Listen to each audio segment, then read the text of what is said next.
कहानी का नाम भालू, मधुमक्खी और मोगली की झुकी हुई टीपी। एक समय की बात है, घने जंगल के बीचों बीच एक छोटी सी मगर अनोखी दुनिया बसी हुई थी। वहां तरह तरह के जानवर रहते थे। बबलू को सबसे ज्यादा पसंद था मधुमक्खी का मीठा शहद और सबसे ज्यादा डर था मधुमक्खी के डंक से। वह अक्सर कहता था, शहद मिल जाए तो जिंदगी मजेदार, लेकिन डंक न लगे वरना सब बेकार। एक दिन बबलू जंगल में झूमता गाता घूम रहा था और गुनगुना रहा था, शहद की बात हो तो दिल मचल जाए, भालू की चाल में भी स्टाइल आ जाए। उसी समय दूर से उड़ती आ रही थी जंगल की सबसे सख्त मिजाज मधुमक्खी, राजरानी मधुमक्खी। उसका नियम था, बिना पूछे शहद चखा तो डंक खा।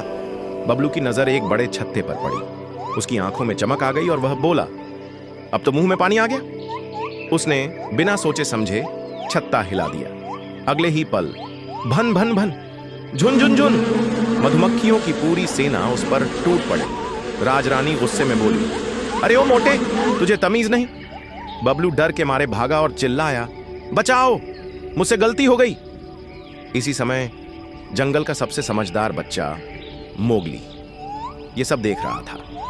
उसकी टीपी पास के मैदान में थी, लेकिन हवा के झोंकों से वह एक तरफ झुक गई थी। बबलू दौड़ता हुआ आया और सीधा मोगली की झुकी टीपी में जा घुसा, जिससे वह धड़ाम से गिर पड़ी। मोगली गुस्से में बोला, अरे बबलू, मेरी टीपी क्यों गिराई? बबलू कांपता हुआ बोला, भाई मोगली, मधुमक्खी पीछे पड़ गई थी, गलती से छत्ता हिला दिया। राजरानी मधुमक्खी वहां आ पहुंची और बोली, अब इस भालू को सजा मिलेगी, जंगल के नियम तोड़े हैं इसने। मोगली ने हाथ जोड़कर कहा, महारानी, एक मौका दीजिए, मैं इस भालू से जुर्माने का काम करवाऊंगा।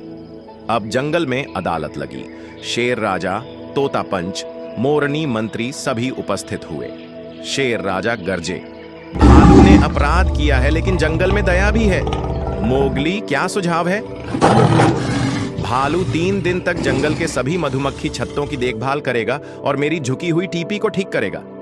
बबलू बोला, ठीक है, पर मधुमक्खी डंक न मारे। राजरानी मधुमक्खी मुस्कुराई और बोली, अगर बबलू अपना काम ठीक से करेगा तो हम उसे शहद दान में देंगे, डंक नहीं। अगले दिन से बबलू ने काम शुरू कर दिया। वह पेड़ों पर चढ़ा, छत्तों की मरम्मत की, धूप बारिश से उनकी रक्षा की और मधुमक्खियों को हंसाया भी। फिर वह मोगली की झुकी टीपी को ठीक करने लगा, लेकिन वो बार बार झुक जाती थी।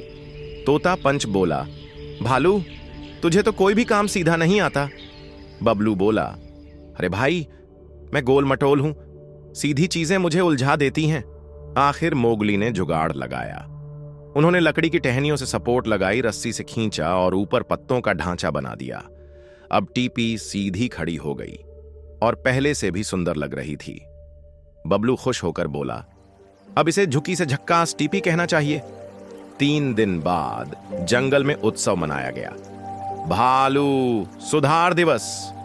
राजरानी मधुमक्खी ने बबलू को शहद की बाल्टी दी और कहा, अब तू मेरा सबसे भरोसेमंद भालू है। शेर राजा हंसते हुए बोले, और मोगली, अब टीपी आर्किटेक्ट भी बन गया है।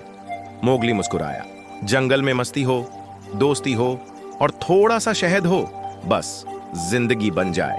कहानी से सीख, गलती सबसे होती है, लेकिन माफी तभी मिलती है जब इंसान सुधार करने को तैयार हो।